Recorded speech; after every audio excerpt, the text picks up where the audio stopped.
हाम्रो वेबसाइटमा प्रपर्टी कसरी पोस्ट गर्ने सिकौँ। सबैभन्दा पहिलो आफ्नो ब्राउजर खोल्नुहोस् र कोटाभाडा.com टाइप गर्नुहोस्। त्यसपछि वेबसाइटमा गएर लगइन वा साइन अप गर्नुहोस्।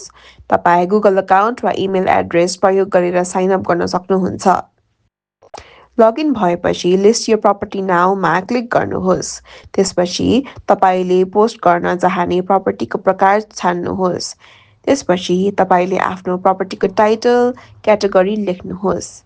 प्रपर्टीको स्पष्ट फोटो अपलोड गर्नुहोस् र प्रपर्टीको मूल्य राख्नुहोस्। साथै मूल्य नेगोसिएबल हो कि होइन भन्ने विकल्प पनि छान्न सक्नुहुन्छ। एमेनिटिज भागमा आफ्नो प्रपर्टीका सबै विवरणहरू राख्नुहोस् ताकि भाडामा बस्ने व्यक्तिहरूले सजिलै जानकारी पाउन सकुन्। त्यसपछि आफ्नो कन्ट्याक्ट नम्बर र लोकेसन पनि दिनुहोस्।